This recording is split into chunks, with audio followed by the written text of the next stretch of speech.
Hello everyone and welcome to this week's episode of the Aftermath series. We got a lot of stuff to talk about today, so without further ado, let us dive right into this week's episode of Critical Role. So the first half of this episode was quite wholesome.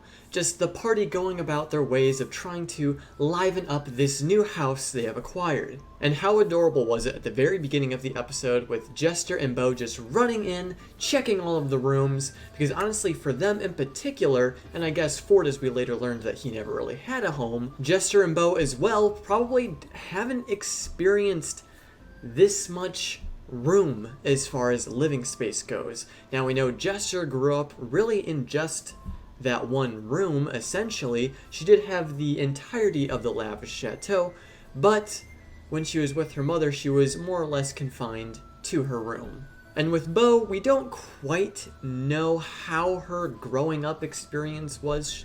We know that she isn't on great terms with her parents, but as far as her living space goes, we're still not really sure about that. But given her excitement to finding and wanting the biggest room, we can assume potentially that she didn't have the greatest living space when she was growing up. And it's clear that Ford is overwhelmed, but he's doing it in his own way. He doesn't seem to let his emotions get the better of him. He sort of just goes with the flow and takes whatever room is available to him. He's not too concerned on making a huge deal about it all.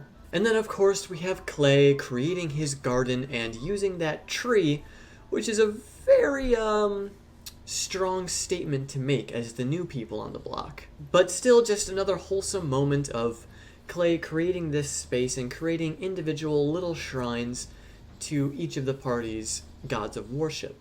And then Yasha piping up saying that she would wish to help Clay with all of his gardening desires. Which is just super adorable to think about, just Clay and Yasha just having a jolly good time, just doing some gardening, planting some flowers, growing some vegetables. Such a cute image to see. And then we also have Caleb buying the laboratory set for Yeza and Nat. A very adorable gesture for Caleb to make. And boy, did that lab set already deliver! Yeza and Nat have already made some very intriguing and potentially powerful items that I know for a fact we will see in the future. And honestly, the sky is the limit at this point with some of the things they can make.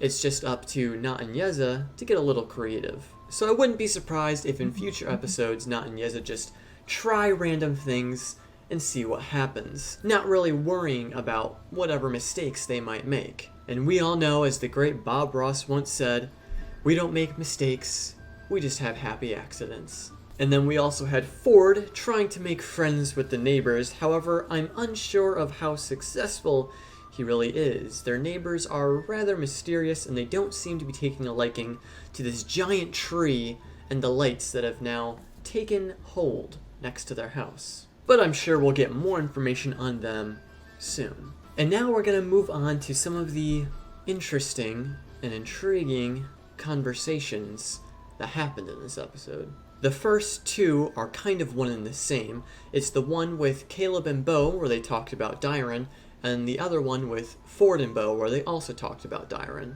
Now in the first one with Caleb and Beau, it was more Caleb trying to get an answer from Beau, trying to make her see the different options she has in front of her.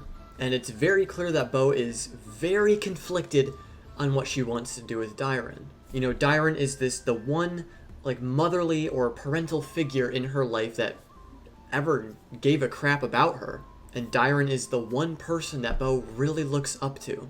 So it's very obvious that she would be conflicted about possibly betraying her.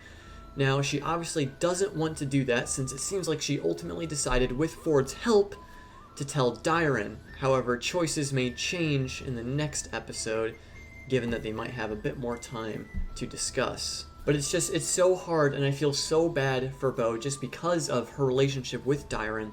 It's just such a hard choice to make. Betraying the one you really look up to and the only person that gave a crap about you, or letting them in on the information you know, and then having Dairon potentially just completely hate Beau and want to kill her or turn her in. Both potential cons of either decision are really not that great for Beau. So she just really has to hope that with other choice she makes, the pros are the ones that outweigh the cons. And then after Caleb finished interrogating Beau, Beau asked if Caleb was in love with Not.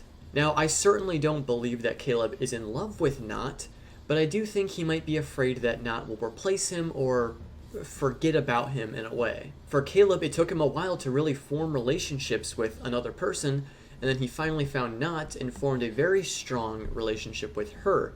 And now that she's been reunited with Yeza, it would make sense that he is a bit worried that he might lose that strong relationship.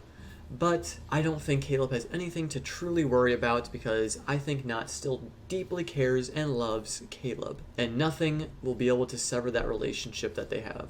And then we had the most adorable moment with Jester painting Yasha's room as a field of flowers. Oh my gosh, I swear I was gonna start crying. That was such a cute moment. And then Ashley, and probably Ash too, but it just looked like Ashley was just on the verge of tears because of how cute that moment was.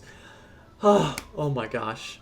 Absolutely in love. Such a wholesome moment. And now moving on, we had Essek come back into the picture, and also Beau trying to work on her people skills again.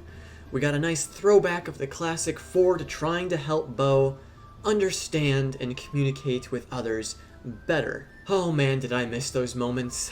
They always just lead to some hilarious interactions. But that's not exactly what I want to talk about with Essek. Caleb got access to some fate-bending dunamancy spells. The moment that I, and probably he, has been waiting for ever since he entered Xhorhas. And I cannot wait to see these spells in action, because obviously Liam is not going to cue us in on whatever these spells do. He's going to leave it up to a surprise when the time comes. And I just can't express how excited I am to see them, as I'm sure Caleb is as well. Now, what these spells might do, that's a different story. I honestly don't have any proper theories on it. If you guys have theories of your own, please let me know. It might be something similar to the dodecahedron's abilities, but that I don't think Matt would necessarily do that because it would be too similar. So I suppose we'll just have to wait, be patient, and see when the time comes.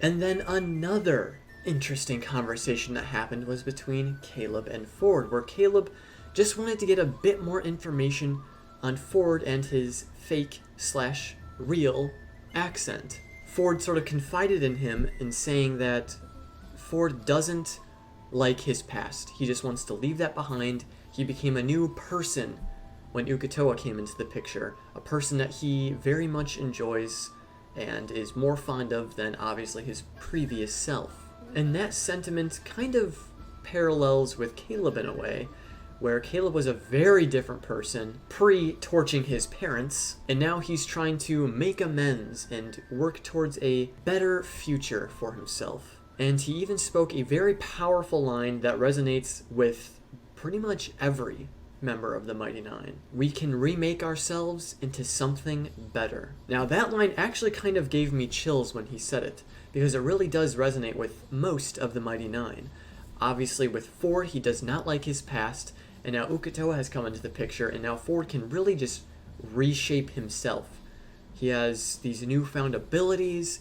He has the Sky Self spell, so he really has the power to remake himself into something he deems better. And then obviously with Caleb, he's trying to go against his upbringing and sort of reform and take down the people that ruined his life. With Not, she was literally changed into a goblin, and she very much wants to remake herself into something better, remake herself into her original halfling form. And then we have Beau, who is pretty tricky when it comes to this sentiment. We knew she was, just a criminal type when she was growing up, doing some petty crimes here and there, but what really changed her philosophy is Mollymauk, who had the sentiment of leaving places better than when he found them. Now this sort of triggered something in Beau, and I think that sort of philosophy is going to be what carries her into wanting to remake herself into something better. She's going to do her best to follow that philosophy that Mollymauk had. Now for Yasha, there's a few different threads that follow this sentiment. Obviously, she feels like a coward when she fled her tribe when her wife was murdered. She now wants to find her courage once again and potentially get revenge. There's also the fact that she is a fallen Aasimar, and these chains that hold her back are keeping her from returning to her original Aasimar form. So obviously she wants to work towards remaking that into something better. All she has to do is break those dang chains. Jester and Caduceus are the only two that I can think of that don't quite fit this remake ourselves into something better sentiment. They already seem to be pretty true to themselves and don't have any issues with who they are. It's mainly the other members that truly follow what Caleb had said. And then wrapping up that Caleb and Ford conversation, they shook hands saying that they were friends. Now obviously we know that everyone in the Mighty Nein are friendly towards each other, but let's throw back to episode 12 of the campaign. If y'all remember that, Caleb, Nott, and Ford had a very tense moment during the collapse of the Zauber Spire, where Ford was prepared to Eldritch Blast both Nott and Caleb as Nott held a crossbow towards Ford, and Caleb was clutching the scroll that was meant to be left behind. Ford sort of said, "We're either in this together or you're in it for yourselves. Decide." And this led to a very intense moment of silence where they were all just looking at each other, waiting to see if someone was going to fire first or if Caleb was going to comply.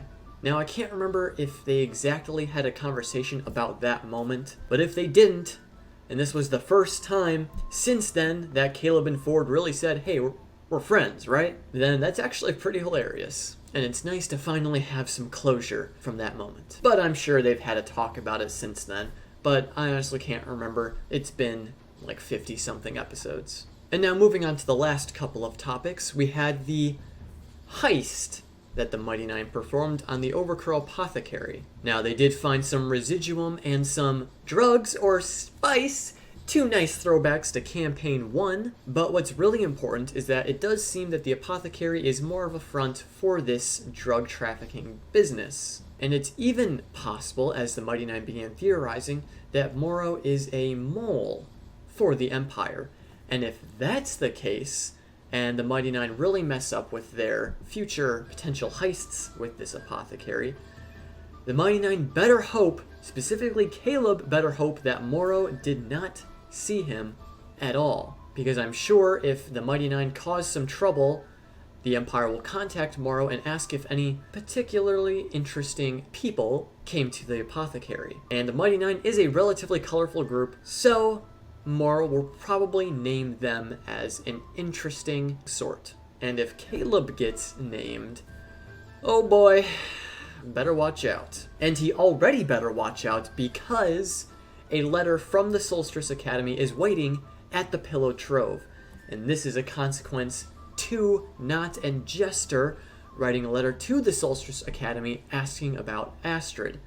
So there's a few different threads that are finally coming together that Caleb really does need to look out for. I fear that Caleb's past is rapidly approaching, and we're going to be getting a Caleb story arc very soon. And we even got a little bit more information on Caleb as Jester scried on the blonde guy again, and we got a little bit of information on the movements of the Empire. It is now clear that this blonde guy is working with the Empire, and there is a potential invasion planned of Xhorhas.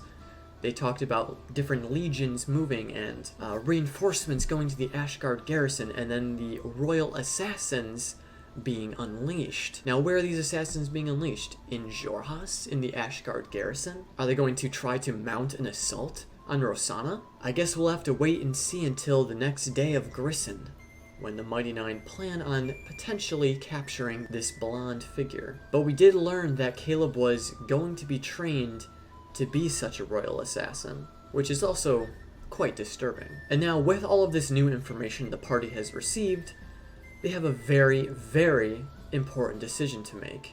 Do they tell the Bright Queen about what's going on? If they do, as they said, they are picking a side. They are siding with Xhorhas. And, obviously, if they don't tell the Bright Queen what's going on, and they just try to do it themselves, they are more or less siding with the Empire.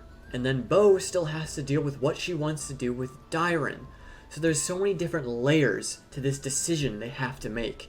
We are reaching a tipping point in what may lead to a very long and very dangerous story arc, which involves the war between Xhorhas and the Empire. It was gonna happen eventually, it was just a matter of when. And this story arc in particular leads to many other ones. It leads to the backstory with Caleb and all of the threads that may lead to. Obviously with Beau and Dairon, it'll lead to maybe a different relationship dynamic with them. Beau may become exiled from the Cobalt Soul. Just so many different things can come from this one decision, and we're gonna have to wait till next week to find out what it is. And with all of that being said, we are going to wrap up.